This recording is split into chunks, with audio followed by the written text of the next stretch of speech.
Hi guys, welcome back to my channel. आज मैं आपके साथ शेयर करने जा रही हूँ शेजवान सॉस की रेसिपी। और ये जो शेजवान सॉस है इसे आप बना के 1 महीने तक फ्रिज में स्टोर करके रख सकते हो। इससे आप काफ़ी सारी रेसिपीज़ बना सकते हो। मैं आगे आने वाले वीडियो में आपके साथ इसकी बहुत सारी रेसिपीज़ जो इससे बनती है वो शेयर करूँगी। ईजी तरीका आपके साथ शेयर करूँगी और ये बहुत टेस्टी लगता है। तो चलिए स्टार्ट करते हैं। तो सबसे पहले ये हमने 250 ग्राम फ्रेश रेड चिली ली। अगर आपके पास फ्रेश रेड चिली नहीं है तो आप ड्राई के साथ भी बना सकते हो, बट फ्रेश के साथ ज़्यादा अच्छी लगती है।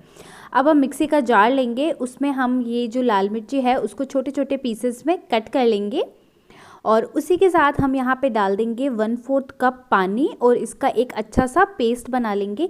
एकदम फाइन पेस्ट हमें यहाँ पे इसका बनाना है। अब चलिए सॉस बनाना स्टार्ट करते हैं। तो सबसे पहले फ्राइंग पैन में हम 1/4 कप डाल देंगे ऑयल। इसमें ऑयल थोड़ा ज़्यादा लगता है क्योंकि हमें इसे प्रिजर्व करके रखना है। अभी यहाँ पे मैंने 2 बड़े चम्मच गार्लिक लिया है जिसको मैंने फाइनली क्रश कर लिया है।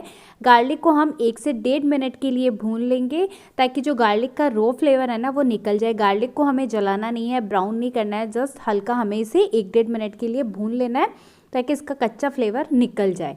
अब ये जो लाल मिर्ची का पेस्ट हमने बनाया है ना वो हम यहाँ पे डाल देंगे और इसे हम अच्छे से मिक्स कर लेंगे।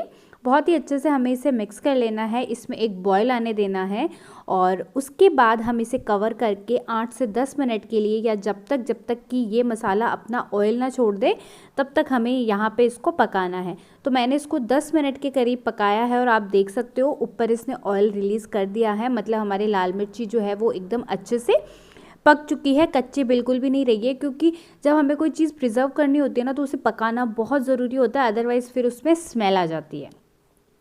अब हम यहाँ पे डाल देंगे इसमें 1 चम्मच नमक, 1 चम्मच काली मिर्ची पाउडर और उसी के साथ में 2 चम्मच हम यहाँ पे डाल देंगे चीनी। सारे मेजरमेंट आपको एकदम परफेक्ट लेने हैं, एकदम अच्छे से मेजर करके लेने हैं, तभी आपकी रेसिपी जो है वो अच्छी बनेगी। बिल्कुल मार्केट जैसा सॉस आता है ना बिल्कुल वैसा ही बनेगा और इससे आप बहुत सारी रेसिपीज़ बना सकते हो जो सुपर यम लगते हैं। जब भी आपको कुछ चटपटा खाने का मन हो ना, आप बस इस चटनी के साथ चाहे रोटी खा लीजिए, मतलब इस सॉस के साथ बहुत टेस्टी लगती है। अब हम यहाँ पर डाल देंगे 1 चम्मच सोया सॉस। उसी के साथ में 1.5 चम्मच हम यहाँ पे डाल देंगे विनेगर। विनेगर से ये प्रिजर्व होने में भी हेल्प करता है, साथ ही में इसमें अच्छी सी एक खटाई भी आती है। और 1/4 कप हमने यहाँ पे डाला है टमाटो केचप।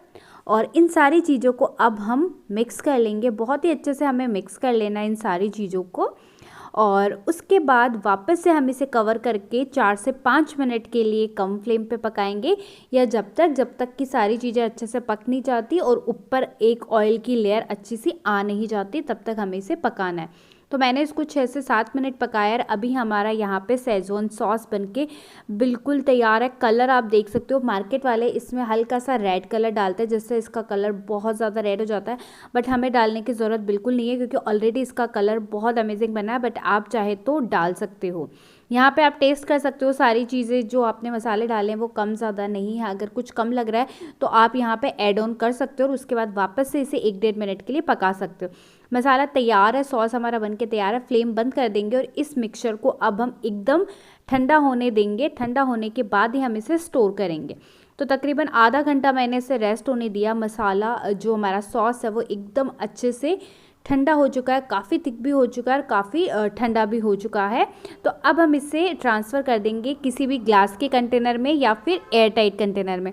तो जहाँ तक हो सके ग्लास का कंटेनर लीजिए, उसमें इसकी शेल्फ़ लाइफ बहुत अच्छे से रहती है। ऊपर अच्छी सी एक ऑयल की लेयर आ चुकी है। अगर आप वाले में ऑयल कम डाला नहीं आ रही तो आप यहाँ पे ऑयल गरम करके देन ठंडा करके फिर भी ऊपर डाल सकते हो, जिससे इसकी शेल्फ़ लाइफ बनी रहेगी और ये 1 महीने तक बिल्कुल भी ख़राब नहीं होगा। सो गाइज़, आई होप आपको आज का ये वीडियो पसंद आया होगा।